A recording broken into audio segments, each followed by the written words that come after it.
Hello everybody, Mushroom Status here. Today I'm going to show you guys how to create a descending from the heavens style animation.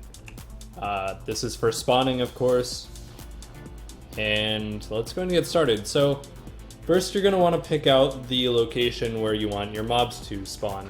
This is mostly a boss-based skill, but you can use it for any mobs, but that's not going to be the case right now. So first you're going to want to pick out your location. For me, it's this gold block. I have world edit on my server, so what's going to help? What's going to help is being able to pick the location via world edit command or wand. It's going to be nice because you can take your coordinates here. Another way to find out, you can just remove that, press F3, and they will show up right here where the X, Y, and Z values are. But I am going to do it my way. What you're going to want to do is type in those coordinates into your chat. -57. Now before you actually do anything, you're going to want to add at least 10 to this. So to your Y value, so it went from 97, now it's going to be 107. You're going to want to hold shift and press left arrow key to get it all, Control C to copy, and then that's all you're going to need for that. So essentially you're going to have two mobs. I already have everything set up, so I'm going to break it down for you. First you're going to want your spawner. You're going to want to make it an armor stand because they won't look around and it won't take fall damage. And that's one of the problems with this, is if you put it on your mob that you want to spawn in, instead of having a spawner for it, it will take fall damage, which is not good. So your first mob is going to be an armor stand, and you're going to want to set its display name to the name of the boss you're going to use. Health doesn't matter. Damage, of course. These are just there because it's the typical mob setup. What you're going to want to do, though, for sure, options, invincible, true, and prevent other drops, true. This will prevent players from breaking it while it's falling, preventing the spawn of the boss. You're going to need libs disguises for this part because this is what makes it more convincing. For me, I have it set to disguise wolf because its name is Boss Bork. So what you're going to do, you're going to type in, or you're going to get to your skills, and you're going to type in the teleport to location, and then right here is where you're going to copy or where you're going to paste those coordinates that you copied in your chat. Next, you're going to want to put pitch equals whatever area you're looking. Basically, 0 is south, 90 is west, 180 is north, and 270 is, or sorry, -90 is east. Yeah, 0, 90, 180, -90, 0. So, important to remember because whenever you spawn in a mob, they will always be facing south because that's where pitch and yaw 0 and 0 are. Easy to fix using the teleport command, and the teleport command is essential to getting your mob into the air to begin with. So, oops, sorry.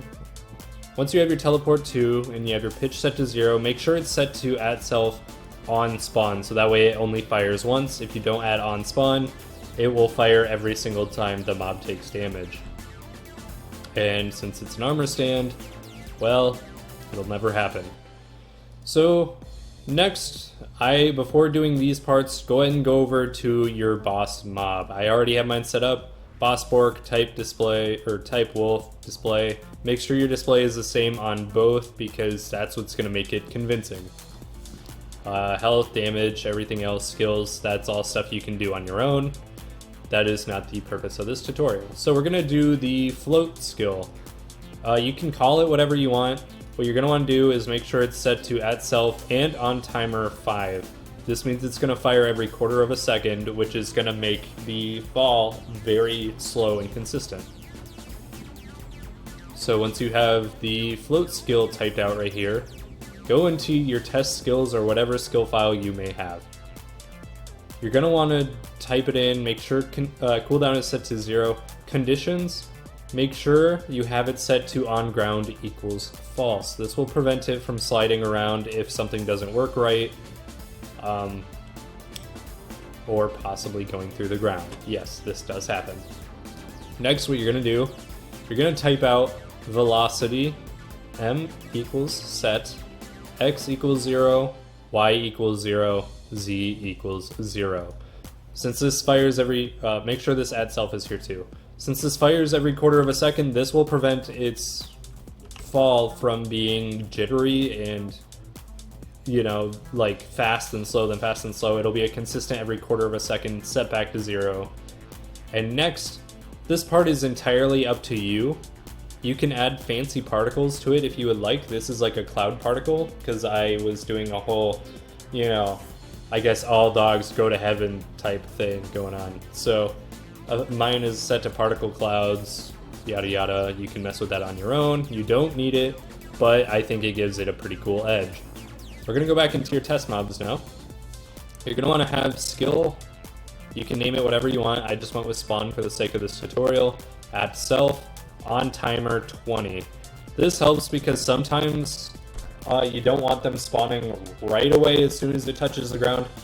You can basically make it to where it you can make it to where the timer is really, really high in case you want to add like messages in the float area.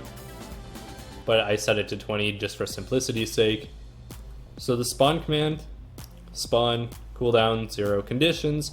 Make sure this is set to on ground equals true. It will cancel with this one, meaning when your mob is floating down from the sky, it will not fire this condition because it has to be on the ground.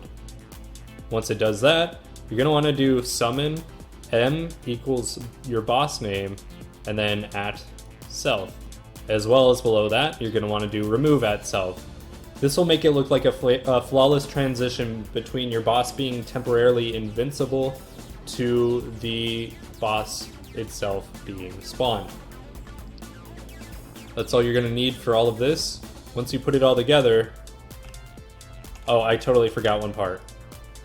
So on the mobs condition, what you're going to want to do, you're definitely going to want to have teleport to set on your mob, or on your boss mob. I am totally brain dead over this. Very important. Just in case something goes wrong. I guess maybe now that I think about it, you don't really need it, but it helps. So if you do add it, make sure you set your Y value back to the original condition, which is going to be 97 for me. So whenever you do that, it'll teleport there on its own spawning. So sorry, we're going to get that out of here. We're going to do reload. Now you can spawn it in anywhere and it will teleport back to above there.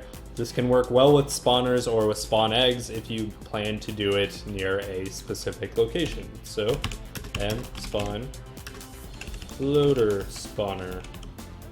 And as you can see, it's your dog and he's floating down with cloud particles. Very convincing. And now it's your actual boss. The way you can tell is because 1, he's looking around, and 2, your armor stand was set to invincible. Clearly this one is not invincible. Let's go ahead and watch that again just to make sure.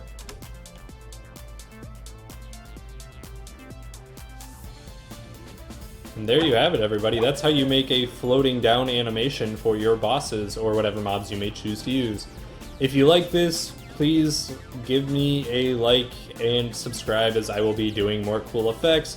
If you want to see any mechanic of any sort tutorialized, because I know some of them don't really explain it well, please leave a comment on either my post or on my YouTube video asking which which mechanic you would like to see a tutorial of.